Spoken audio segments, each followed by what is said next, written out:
Hello everyone, hope you all are doing fine. So आज हम J and K high court junior assistant का exam जो 19 को होने जा रहा है उसके रिगार्डिंग जॉब रिलेटेड अवेयरनेस जो कंपोनेंट आपका सिलेबस में मेंशन है उस पर कुछ एमसीक्यूज प्रैक्टिस करने जा रहे हैं। सो यहाँ पे आप वीडियो को पॉज करके क्वेश्चन को खुद से भी ट्राई कर सकते हैं एंड एट द एंड आप मेंशन कर सकते हैं आपका स्कोर कितना बना। एंड अगर आप चैनल पे न्यू हैं तो चैनल को सब्सक्राइब भी कर दें। अगर हम फर्स्ट क्वेश्चन की बात करें आज का तो ये रहने वाला है, which of the following best defines in affidavit. अगर हम एफिडेविट की बात करें तो ये एक बहुत फेमिलियर टर्म है, लेकिन अगर हम इसकी प्रॉपर डेफिनेशन की बात करें तो वो क्या है, ये एक रिटन स्टेटमेंट है जिसमें क्या होता है, कोई भी पर्सन अंडर ओथ यानी कसम खाकर कहता है कि जो भी इंफॉर्मेशन इसमें दी गई है वो इसकी नॉलेज के अकॉर्डिंग बिल्कुल करेक्ट है। सो इसका जो राइट आंसर है वो हो जाएगा option B, that is a written statement made on oath before an authorised officer. So I hope आप सब ने भी यही मार्क किया होगा। अगर आप चाहें तो यहाँ पे इसके एक्सप्लेनेशन भी देख सकते हैं, इसमें भी यही चीज़ दी गई है। It is a legally valid declaration made under oath or affirmation before an authorized officer। Move करते हैं नेक्स्ट पे। नेक्स्ट है अ डिक्री इज़। अगर हम डिक्री की बात करें तो डिक्री क्या है, इसमें क्या है कि फॉर एग्जांपल पर्सन ए है और पर्सन बी है, अगर इन दोनों के बीच में किसी चीज़ को लेके कोई डिस्प्यूट चल रहा है, फॉर एग्जांपल हम बात कर रहे हैं लैंड को लेके चल रहा है, तो अब क्या होता है कि अगर कोर्ट का फाइनल ऑर्डर आ जाता है तो उसके अकॉर्डिंग ये होता है, अगर कोर्ट ये कह देता है कि ये वाली जो लैंड है ये पर्सन ए की है तो वो पर्सन ए की ही रहती है फिर, ठीक है। तो कोई भी जो फाइनल ऑर्डर रहता है कोर्ट का जो डिटरमाइन करता है राइट्स ऑफ पार्टीज़ को, उसी को क्या कहा जाता है, उसी को डिग्री कहा जाता है। सो यहाँ पे जो राइट आंसर है वो हो जाएगा option B, that is a formal expression of adjudication determining the rights of parties. And explanation में भी यही चीज़ है, it is the final formal order of a civil court that settles the rights and liabilities of the parties after the judgment. उसके बाद हम move करते हैं नेक्स्ट पे। नेक्स्ट है the person against whom a civil suit is filed is called. कोई भी person जिसके अगेंस्ट सिविल सूट को फाइल किया जाता है उसको क्या कहा जाता है। फॉर एग्जांपल अगर पर्सन ए पर्सन बी के अगेंस्ट किसी सिविल सूट को फाइल करता है तो इसमें जो पर्सन ए है ये हो जाएगा प्लेंटिफ और जो पर्सन बी है ये कौन हो जाएगा, ये हो जाएगा डिफेंडेंट। सो हमसे पूछा गया है कि जिसके अगेंस्ट फाइल की जाती है उसको क्या कहा जाता है, सो उसको कहा जाता है defendant. Option C right answer हो जाएगा। अगर हम डिफेंडेंट की बात करें, it is the person against whom a civil suit is filed and who must respond to the claims made by the plaintiff. उसके बाद अगर हम नेक्स्ट देखें, नेक्स्ट क्या है, what is the standard term for the daily published list of cases that are scheduled to be heard by a जज इन a court room. इसमें यह है कि मतलब कौन सी टर्म यूज़ होगी यहाँ पे, जिसमें क्या होगा कि कोई भी जो केसेस हैं जिनकी सुनवाई होनी है कोर्ट रूम में जज के द्वारा डेली, तो उसको क्या कहा जाएगा, तो उसको कहा जाएगा कॉज लिस्ट। कॉज लिस्ट की अगर हम बात करें तो इसमें क्या होता है, इसमें जो भी केसेस होते हैं उन सबको अरेंज किया जाता है एक लिस्ट में और फिर अकॉर्डिंगली उनकी सुनवाई होती है कोर्ट रूम में जज के द्वारा। ऐसा नहीं है कि कोई भी मतलब रैंडम होता है, मतलब कुछ भी, तो एक प्रॉपरली अरेंज सीक्वेंस होती है, तो उसको क्या कहा जाता है, कॉज लिस्ट। सो ये एक ऑफिशियल शेड्यूल रहता है या फिर ये एक कैलेंडर ऑफ केसेस रहता है जो कि कोर्ट रजिस्ट्री के द्वारा प्रिपेयर किया जाता है, that are to be taken up for hearing on a specific day. उसके बाद हम बात करते हैं नेक्स्ट की।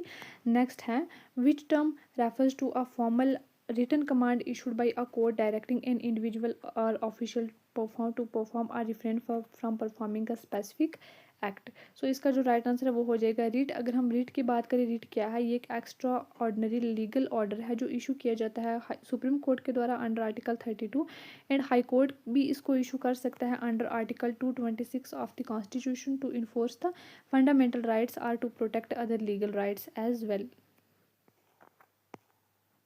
उसके बाद हम बात करें नेक्स्ट की। नेक्स्ट है when a case is brought to a permanent halt by a court without a final judgment made on its merits it is called ARN। मतलब कोई भी केस जब उसको परमानेंटली हॉल्ट किया जाता है किसी भी फाइनल जजमेंट के बिना, किसी भी मतलब एक प्रॉपर नतीजे पे पहुंचे बिना ही उसको हॉल्ट किया जाता है, तो उसके लिए जो टर्म यूज़ होगी वो कौन सी है, वो है डिसमिसल।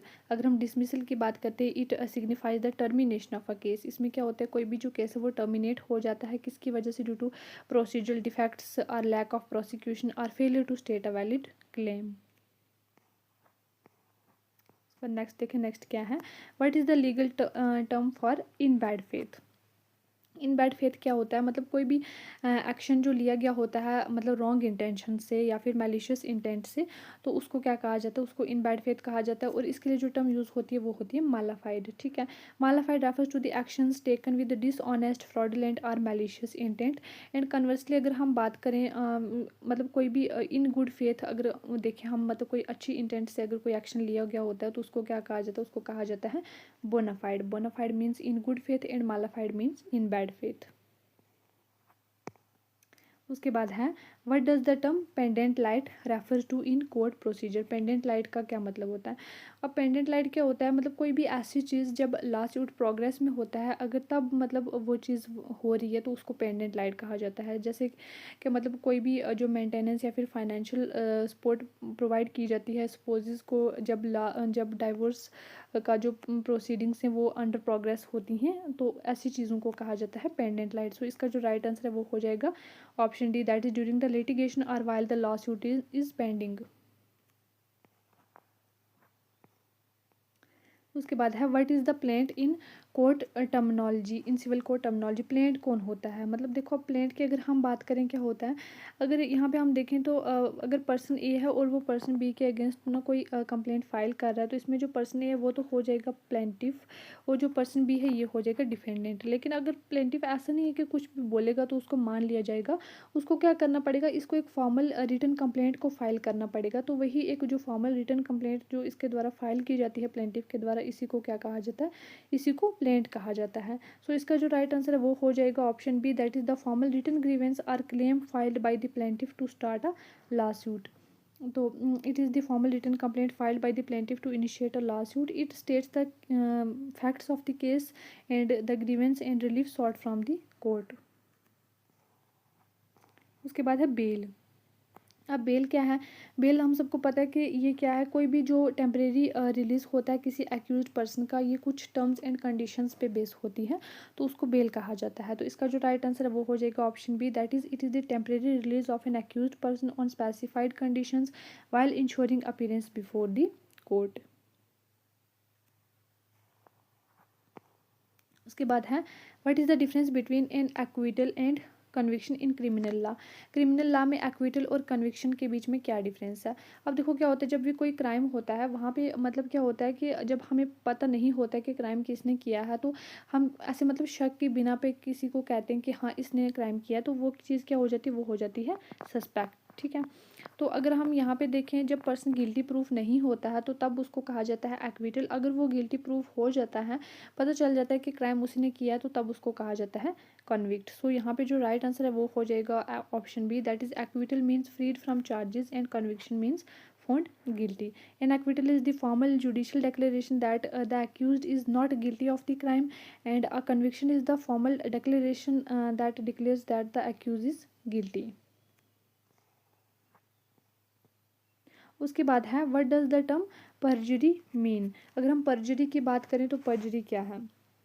अब परजरी क्या होता है कि जब एक पर्सन उसको सच पता है बट वो स्टिल क्या करता है, वो फिर भी वहाँ पे गलत बयानी करता है, वो मतलब सच पता होते हुए भी वो सच नहीं बताता है कोर्ट में, तो इस उस चीज़ को कहा जाता है परजरी। सो इसका जो राइट आंसर है वो हो जाएगा option B, that is the offence of wilfully telling an untruth. मतलब वो जानबूझ के अनट्रूथ बताता है in a court after having taken a oath, after having taken an oath.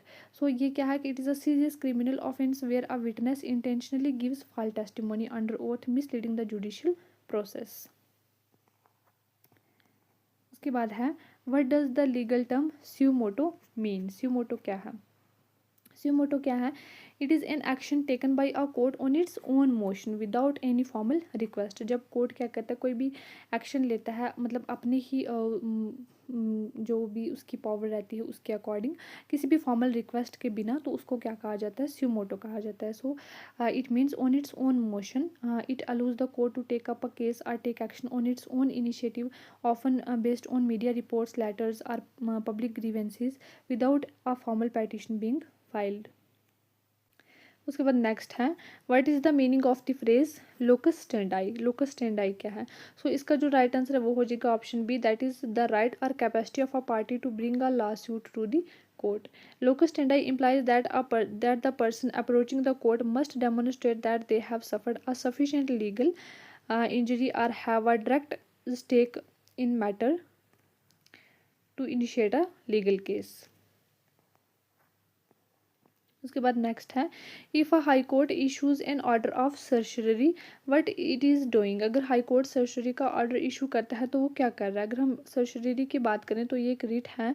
जब हाई कोर्ट इसको इशू करता है तो वो ऑर्डर करता है लोअर कोर्ट को कि वो ट्रांसफ़र करे केस को मतलब उसको रिव्यू के लिए या फिर क्वैश के लिए। सो इसका राइट आंसर ऑप्शन बी हो जाएगा, that is सर्शरी is a writ issued by a superior court to quash or review an order passed by the lower court tribunal or quasi judicial authority and that acted with or without in excess with or without in excess of its jurisdiction.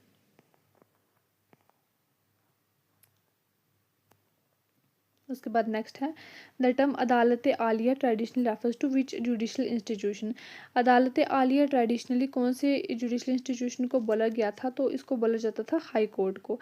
और supreme court की अगर हम बात करें तो इसको बोला जाता था अदालत उज़्मा। In Urdu influenced legal terminology commonly found in historical and legal documents of the J&K, Adalat Aliya refers to the High Court and Adalat Uzma refers to the Supreme Court. Next है, what is the legal term for a person who files an appeal in a high court against the decision of lower court. जब कोई person lower court के decision से satisfied नहीं होता और वो high court में अपील को फाइल करता है तो उसको क्या कहा जाता है, उसको कहा जाता है appellant. So an appellant is the party dissatisfied with the lower court's judgment and who formally files a petition against who formally files a petition in superior court to review and overturn that decision. उसके बाद है, who is refer to as respondent in civil proceedings. Respondent कौन होता है। अगर हम respondent की बात करें तो ये क्या है, it is the party against whom an appeal or petition is filed. कोई भी पर्सन या पार्टी जिसके अगेंस्ट पेटिशन या अपील को फाइल किया जाता है उसको रिस्पोंडेंट कहा जाता है। उसके बाद है, in a civil lawsuit who is plaintiff. Plaintiff कौन होता है, प्लेंटिफ वही होता है जो क्या करता है, सिविल सूट को फाइल करता है। सो इट इज़ इसका जो राइट आंसर है ये हो जाएगा option B, that is the person or party who initiates the lawsuit by filing a complaint. जो भी पर्सन क्या करता है, कंप्लेंट को फाइल करता है, लॉसूट को इनिशिएट करने के लिए उसको प्लेंटिफ कहा जाता है। सो इसको मुद्दाई भी कहा जाता है लोकल वर्नाक्यूलर लीगल टर्म्स में। It is the aggrieved party who approach a civil court seeking legal remedies against a wrong. Next है, which of the following correctly describes a witness. Witness क्या है। अगर हम विटनेस की बात करें तो इसका राइट आंसर हो जाएगा option B, that is the person who gives evidence before the court based on personal knowledge और एक्सपर्टीज। इट प्रोवाइड्स ओरल और documentary evidence relevant to the facts in issue. सो ये थे कुछ questions and like share and subscribe कर दें आप सब चैनल को। इस पे और भी जो क्वेश्चंस बनेंगे वो हम नेक्स्ट क्लास में लाने की कोशिश करेंगे। And thank you, keep learning.